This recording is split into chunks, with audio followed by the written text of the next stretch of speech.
Good afternoon guys, જય શ્રી કૃષ્ણ, જય દ્વારકાધીશ.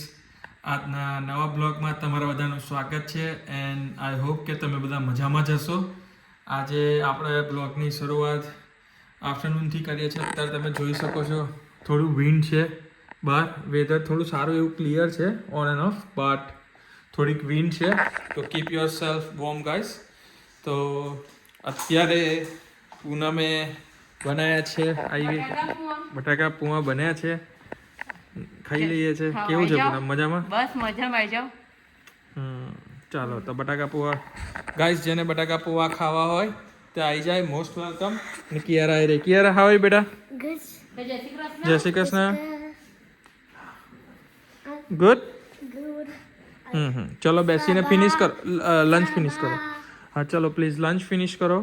ચલો ગાઈસ, તમે જોઈ શકો છો પૂનમે મસ્ત બટાકા પૂવા આપણા માટે લંચમાં થોડા બનાવી દીધા, કારણ કે બ્રેકફાસ્ટ કર્યું તો હેવી, એટલે કંઈક ખાવાની એટલી બધી ઈચ્છા નથી. તો ચાલો આપણે બટાકા પૂવા અત્યારે ખાઈ લઈએ અને મળીએ જલ્દીથી. જો ગાઈસ, બધા બેસી ગયા છે અહીંયા. અમે લોકો ફેમિલી મૂવી ટાઈમ જોવા આફ્ટર સેટરડેનું બહુ ટાઈમ પછી, અને પૂનમ એનું ફ્રૂટ્સ ખાય છે ફાસ્ટિંગ માટે. તો ચલો, આજે 11 છે તો પછી બધાએ મોસ્ટલી કરી જશે. તો ચાલો ગાઈસ, મૂવી ટાઈમ એન્જોય કરીએ અને મળીએ છીએ જલ્દીથી. અને ક્રિસ ગયો છે પાર્કમાં રમવા, તો વેધર થોડું સારું ને હતું કંડું, પણ એ જેકેટ વેકેટ પહેરીને ગયો છે પાર્કમાં રમવા માટે. તો એને આવશે એટલે એની સાથે બી જલ્દીથી વાત કરશું, મળીએ. અત્યારે મૂવીનું એન્જોયમેન્ટ કરીએ છીએ. તો જો ગાઈસ, તમે જોઈ શકો છો કે અત્યારે કિયારા મારા લેપીમાં સૂઈ ગઈ છે. તો મને બી જોઈ શકો છો કે મેં બી બપોરે પાવર નેપ લઈ લીધો તો મેં જસ્ટ હજુ વેકઅપ થયો હતો થોડી વાર, તે ટીવી જોતાં જોતાં સૂઈ ગયો હતો. અને કિયારા હવે સૂઈ ગઈ છે, તમે જોઈ શકો છો. અને પૂનમે કામ કર્યું છે. પૂનમ અંદર હવે કિચનમાં જમવા માટે બનાવવા માટે ગઈ છે કે થોડું બની જાય. અને તો જે બી ગાઈસ હશે, જેવું કંઈ શું બનાવવાનો પ્લાન છે ને કેમનું છે, આપણે મળીએ ને અને પછી તમને જણાવું કે શું છે ને શું નહીં. તો જોતા રહેજો બ્લોગ, એન્ડ સુધી જોજો, મજા આવશે. જો ગાઈસ, પૂનમે મારા માટે રહેવા દીધું હતું, દૂધ ને એ બધું બનાવીશું કે ચા ને કંઈ નહીં, લિક્વિડ કરી. પૂનમને ફાસ્ટિંગ છે. હાવરી પૂનમ? વિમલ ઊંઘીને ઉઠ્યો છે હમણાં છે.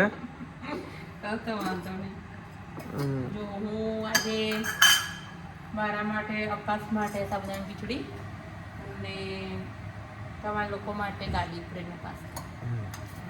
તમને ગાઈસ બતાવી દઉં છું, એની ખીચડી માટે સાબુદાણા રેડી કરી દીધા છે. જે અમારા માટે ઇન્સ્ટામાં પાસ્તા બોઇલ કરવા નહીં કરવા મૂકી દીધું છે. અને તમને બતાવી દઉં છું ગાર્લિક બ્રેડ. વાવ, સો યમી ગાઈસ. તો અમને તો જબરજસ્ત ખાવાનું, જોરદાર, અત્યારથી જ મોઢામાં પાણી આવે એવું આવી ગયું છે. તો જેને ખાવું હોય, જેનું ફેવરેટ હોય, પ્લીઝ મોસ્ટ વેલકમ, આવી જાય અત્યારે અને કોમેન્ટ કરીને જણાવે. તો પૂનમ બરાબર છે, થેન્ક યુ વેરી મચ. હવે તો હવે આપણે બીજું તો કશું નહીં કરી શકતા. ઓકે, ના ના, આટલું બનાવ્યું છે, જોરદાર કરો. તો ચાલો ગાઈઝ, એને થોડી વાર બનાવવા દઈએ એઝ યુઝ્યુઅલ. અને આપણે પછી થોડું થાય એટલે પછી તમને ફરી બતાવું કેવું છે કેવું નહીં, શું બન્યું છે, કઈ રીતનું છે. ત્યાં સુધીને આપણે બેસીએ અને તો જલ્દીથી મળીએ ગાઈઝ.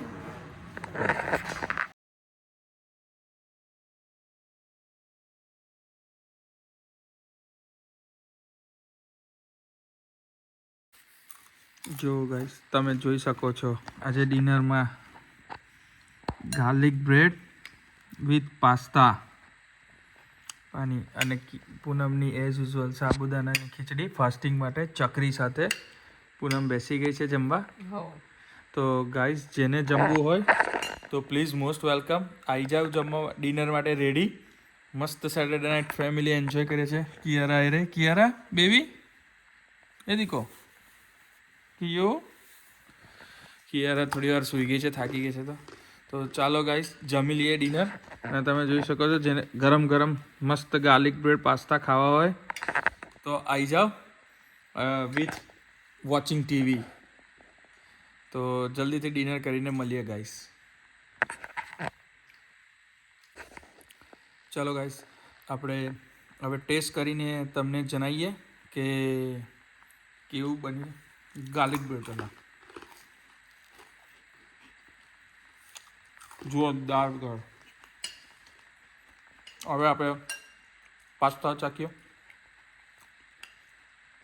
આજે પૂનમને બનાવવાના નહોતા, ચાખવાનું નહોતું, સોરી, મીઠું ફાસ્ટિંગના લીધે. તો આપણે ચાખીને કહીએ. નાઇસ ક્રીમી પાસ્તા બને છે ગાઈસ, જોરદાર બને છે. જેને ખાવું હોય એ આવી જાય. Most welcome. અને thank you Poonam, thank you very much. મળીએ, બહુ જ સારા બન્યા છે. તો હવે ગાઈસ જમીને મળીએ જલ્દીથી. ચાલો ગાઈસ, તો તમે જોઈ શકો છો કે બધા બેઠા હતા, મૂવી જોયું, લેટ નાઇટ મૂવી જોયું સુધીને. તો આઈ હોપ કે તમને આજનો બ્લોગ પસંદ આવ્યો હશે. આવો સારો વિડીયો જોવા માટે મારી ચેનલને લાઈક કરો, શેર કરો, સબસ્ક્રાઈબ કરો અને કોમેન્ટ કરીને જણાવો કેવો લાગ્યો મારો બ્લોગ. અને જેટલા બી નવા યુઝર્સ છે પ્લીઝ મારી નવા યુઝર્સને રિક્વેસ્ટ છે, સબસ્ક્રાઈબ કરો મારી ચેનલને, કોમેન્ટ કરો કેવું લાગ્યું મારો બ્લોગ અને શેર કરો તમારા ફેમિલી ફ્રેન્ડ્સને વધુમાં વધુ. અને આવો સપોર્ટ બનાવી જ રાખજો. તો આ બ્લોગનો એન્ડ આપણે હવે અહીંયા જ કરશું. તો મળીએ કાલે એક સારા નવા બ્લોગ સાથે. ત્યાં સુધીને ગુડ નાઇટ, જય Shri Krishna, good bye, thank you.